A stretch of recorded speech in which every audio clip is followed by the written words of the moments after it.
Okay, so in this video, we're going to take what we learned from part one of our trigonomic functions, and what we're going to do is we're going to teach you about signs, not this kind of sign, okay, but S-I-G-N, whether they're going to be positive or negative, so we're going to go over that, and then after that, we're going to talk about reference angles, and after that, you should feel very comfortable doing these, and then we'll do one more video where we'll actually do some problems that involve these, okay?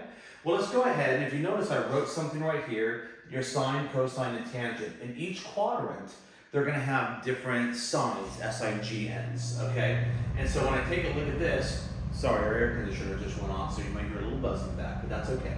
Okay, it's hot, I want it on. In any case, so here's what we're gonna do. I'm gonna create a triangle right here. It's just gonna look like that. Now, always think of the hypotenuse as a positive number, okay?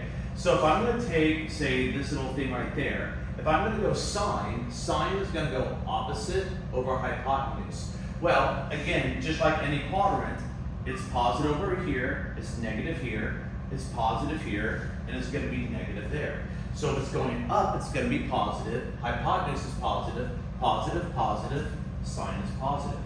How about cosine? Cosine is adjacent, that's a positive. Hypotenuse is positive, positive over positive is positive. How about tangent? Tangent is opposite over adjacent. Up is positive, right is positive, everybody's positive. How lovely is that? Everybody's positive, quadrant run, one, everyone's happy, okay? Well, that's cool. Let's erase this and now let's try another one. Let's do an angle right here, okay? So now I'm gonna draw, here's my theta right there. So now let's go sine. Sine is gonna be opposite, well, the opposite right here, okay? Opposite is positive. But now look at the hypotenuse. Well, I said hypotenuse is always going to be positive, so it's positive over positive, it's going to be positive. Now how about the cosine though? If the cosine is going this way, that means that the cosine is going to be negative. Okay, so we have negative over a positive, because that's a hypotenuse, so our cosines are going to be negative. And let's look at our tangent. Opposite, which is positive, over adjacent, which is negative.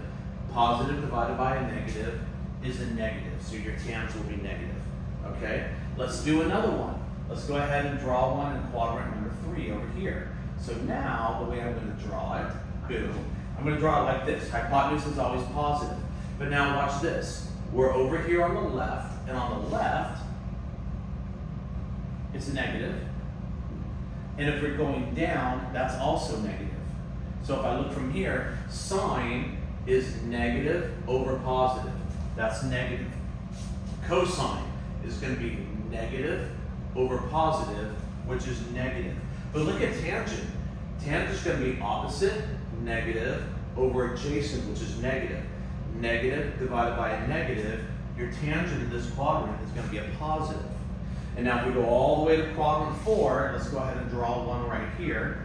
Okay, so if you notice, this is always going to be positive.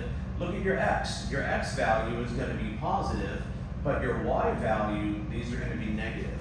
So now, what's my sine? Sine is opposite over hypotenuse, which is negative over positive, so my sine is negative. My cosine is going to be a positive over a positive, so my cosines are positive. And my tangents, that's going to be opposite, which is negative, over adjacent, which is positive, so my tan is negative. So if you notice, sine is going to be positive on the top, on the y values, and negative when the y values are negative. Cosines are going to be positive when the x's are positive, and the cosines are going to be negative when the x's are negative over here. And the tangents kind of do a little diagonal thing. Okay, so if you go these two quadrants, they're going to be positive, and these two, they're going to be negative.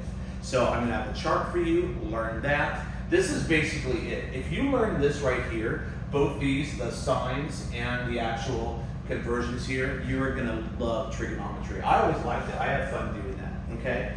So now we got to talk reference angles, but this is a little messy. So let me wipe it clean. Okay, here we go. So now I have a blank axis right here, so we're going to talk about things. Now we know all of this that you see right here, this all works in quadrant 1. So we worked on all that. But look, what about all the other quadrants? How does that work? Well, let's first talk about how this circle works. This right here is what we call 0 degrees right here, and this is 90 degrees. That sounds kind of self-explanatory. We've already been doing that. Thank the skateboarders, thank the snowboarders, because now we know that if we do a full rotation, that's the 180. Okay, down here is 270, and right over here, if we come back, it's 360. Okay, what if we do 2 circles, 720, and all that? So this is basically how it works, and this is how you have to see the quadrants, okay? So if I was asked to do something, and I wrote it right here, we'll do it in blue. What is 210 degrees? What would that be? All the ones we're gonna give you right now is gonna be some version of 30, 60, 45, 0, and 90. If it's not, you can't do any trig like this. You're just gonna have to use a calculator and do it very differently. So all the problems you're gonna have right now are gonna have something to do with these for now, okay? So I wanna go to 210 degrees, okay? I'm at 90, I'm at 80, and it's lower than 270, so it's somewhere in here. So how much further do I have to go? Well, I got the 180. To get to 210, I've gotta go another 30 degrees. So let's go right there, and let's go ahead and draw a triangle, and this right here would be my 30 degrees, okay? When we do reference angles, you always go off of the horizontal, okay? So don't, look at this and go, oh, look, it's a 60 degree, because 60 degrees works with the 270. You don't care about the vertical. You're looking at an angle that's off of this, okay? So great, we're at 30 degrees. And so I wanna know, let's just say I wanna know the sine of 210. Well, the sine of 210 is gonna be the same thing the sine of 30 is, okay? Because that's our reference angle. So what is the sine of 30? The sine of 30 is 1/2, so my answer is 1/2. However, now I have to pay attention to the sines. And I know that once I go below the x-axis, all my sines are gonna be negative, so this is negative 1/2, that's the answer, okay? Now, sometimes they really mess us up and they start to do negatives, okay? Well, let me erase some of this. This is a red pen, so for all my colorblind people out there, I apologize, but the color doesn't really matter because I'm gonna erase this anyway, okay? So now, if I go negative on the degrees, all that means is we're gonna go back this way, okay? So here, this would be negative 90, this would be negative 180, and I need to get to 240. Well, how do I get to 240 from 80? The answer is I just go another 60 degrees, okay? And I do it like that. Now, the degree I care about, again, is off of the x-axis. So here is 180 plus another 60 degrees. That's my triangle, okay? So now I'm going to do something off of 60 degrees. Let's go cosine, okay? So what is the cosine of negative 240, okay? Well, it's the same thing as 60. That's why you get a reference angle. So what's cosine of 60 degrees? Cosine of 60 degrees, hey, that's also 1/2. That's kind of cool. But now we have to think about the quadrant. And the quadrant for the x, if we're going to do cosine, it's on the left of the y. And if you notice, if it's on the left of the y, my cosines are negative, so I have another negative 1/2. Okay? Let's do one more, and I'm going to do it with this green pen. And I'm going to erase all this so that it doesn't get too confusing. And we're going to do 315 degrees. Okay?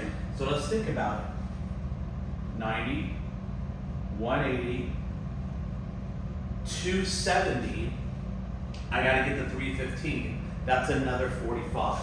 So I'm gonna go up to here, I just guessed at 45, boom. And I always remember do my angle off of the x-axis, so there's my 45 degree angle. So let's go ahead and go tangent. What's the tangent of 315? Okay, well, what's the tangent of 45 degrees? You just go over to this handy-dandy chart you memorized, and you know that the tangent of 45 degrees is 1, so it's 1, but then you gotta look at the sine. Always look at the sine, and we learned here that in quadrant 4, our tangent is negative, so that's gonna be a negative 1, okay? And now you're ready to find reference angles, do some problems. I'll get a worksheet with problems that you can do with me to see if that helps. I know this is busy, it looks like a lot, but if you memorize this, and you just, You can figure out where the reference angles are. Remember, you always go off of the horizontal to find it. You're going to do great. You've got everything you need. Okay? Good luck.